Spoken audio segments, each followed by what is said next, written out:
Chris the Nightmare Ariola, and you're watching Mission Boxing Today on YouTube. All right, so fight going down Saturday, Golovkin versus Jacobs.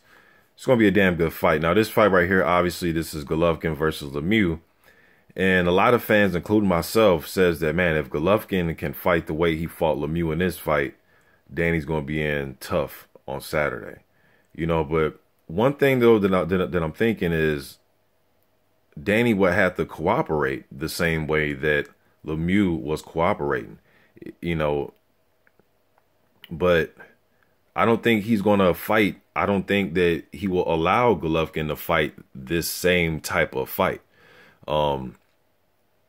The dimensions of Danny and Lemieux are different. Some people think, especially what just happened this last week, you know, it's easy sometimes as fans to be prisoners of the moment. But a lot of fans say that they believe that Lemieux has more power than Danny Jacobs. Now, they both have very high KO percentages, Golovkin, Jacobs, and Lemieux. So they all can hit hard. You know, that is the bottom line of it all.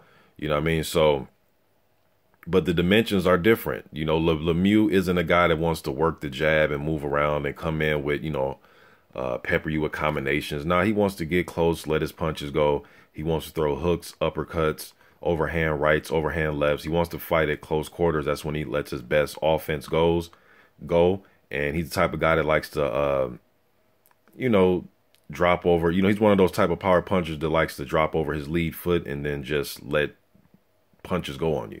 You know what I mean? And Golovkin didn't allow that. Both these guys had this. I believe they both had the same reach. I believe BoxRec has them with the same reach. So I forget who had the longer reach on fight night or if it was even. But the way Golovkin was using his jab, he wasn't not only just using it to touch Lemieux and keep the distance, he was hurting him with the jab. He was using the jab as a power punch. You know what I mean? So not only was it keeping Lemieux at bay, it was knocking his head back. Everything else was just a cherry on top. The right hand, everything else that Golovkin landed after he established that hard jab the way he did was just a cherry on top. Once he gets that established, because Lemieux has trouble dealing with the jab, period.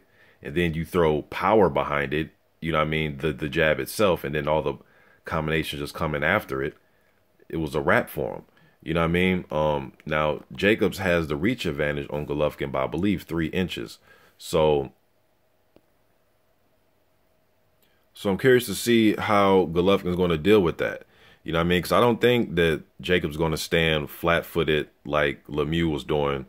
And, you know, and when Lemieux was trying to throw his jab in there, it was way off, and he was like ducking down, it's like he was trying to avoid Golovkin's punches as he was throwing his jab. He was turning his head to the side.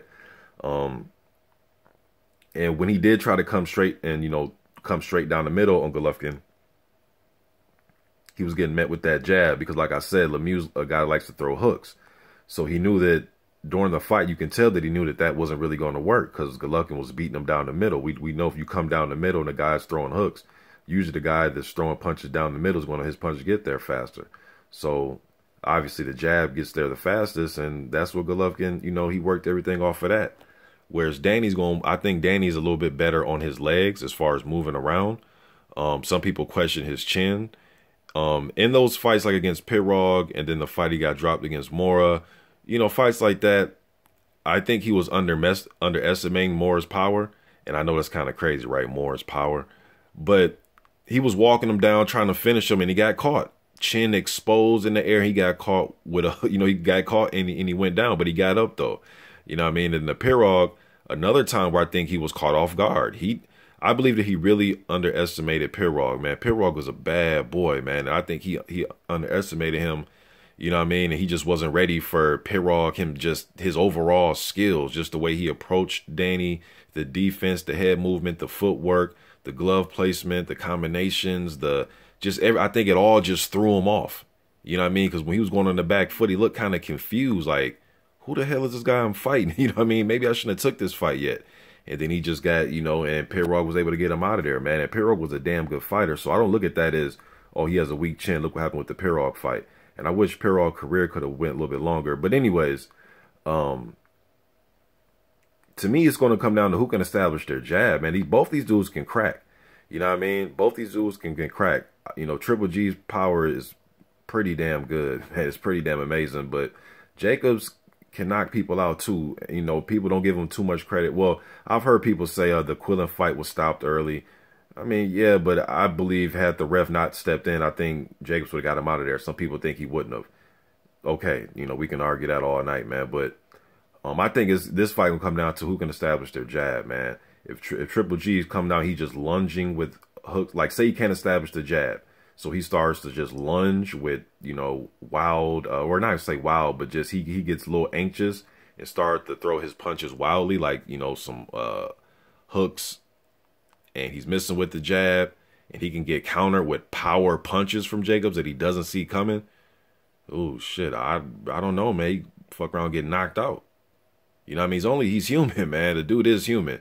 Now, if Golovkin can come out there and establish his hard thudding jab on Jacobs and break him down and really get go to his body and break him down to work up combinations to go up top, I think he's going to stop Danny. You know what I mean? But I do think Golovkin will respect Jacobs. I don't think he's going to come walk him down like he's a wounded animal. I don't think he will. You know what I mean? I think he'll respect him. But when Golovkin usually shows you respect, he pumps out his jab. He's in there to hurt you, man. He's not trying to score points to win. That's one thing about Golovkin. He's not there to score points to win. He's there to fucking hurt you. So if he is showing you some respect, he's still going to try to light you up with that hard thudding jab. But if he's missing and he can't locate it and Jacobs is not cooperating with him and standing in front of him for him to hit and kind of adding some of what Brooks did, Brooke, kind of add what he was doing a little bit, but, you know, he's a harder puncher, a little bit rangier. You know what I mean? He may not punch as quick as Brooke, being that he's a smaller fighter. You know what I mean? But he can cover grounds of the ring a little bit quicker because he's a taller guy and he's rangier. You know what I mean? And he's more willing to fight down the middle a little bit than Lemieux was. Don't get me wrong. Danny likes to throw his hooks too. But he can come down the middle, and I think he's a quicker puncher than Lemieux. And him having that longer reach, I think it'll get there. I believe it can get there quicker than what Lemieux was trying to do. It just comes down to who can establish their jab for me. Will it be this Golovkin hard thudding jab that's hurting Danny, or will Danny be able to set up not so much just establish the jab, but what comes behind the jab? Because if he can get there before Golovkin and he's blinding him, then what do you think is going to come behind that blinding jab? A right hand. If he can blind him, then get the right hand. If he can squeeze it in there, then he's gonna have a chance in his fight. But he's gonna have to turn Golovkin, and not, you know. And I heard him say that some article that he said he was scared, or he's fighting, or he's scared of Golovkin. Man, look, when they get in there on fight night, I mean, even if he is scared, I've heard guys go in there and say they were scared and go in there and knock the other dude out. You know what I mean? Whatever he has to do to psych himself up, it is what it is. I really don't read too much into that, man. To me, it's going to come down to who can establish their jab, man. Because I think their jab is going to be key in this fight. Because it just depends. If, like I said, if Golovkin can land that thudding jab and bust Danny up, he's going to hurt him. Especially if he goes to his body and mix it up with that attack. But if Danny can get there first with his jab, blind Golovkin enough, and hurt him too, but just blind him enough to occupy him with the jab, and then you can sneak in that right hand and hit Golovkin with punches he doesn't see coming. Because I think the shots that he does see coming from guys he doesn't respect, he can eat those up like M&Ms. But if you start landing hard, powerful punches that he doesn't see because he's blinded by a jab, or he's, you know, preoccupied by something else, that's how you hurt a guy, even a guy with a steel chin. You know what I mean? So it's going to be a damn good fight Saturday, man. I'm going to make a few more of these videos. I'm trying to get in front of the heavy bag and try to do a demonstration. But I'm going to make a few more of these, man, up until fight night. You guys let me know what you think in the comment section. I'm out.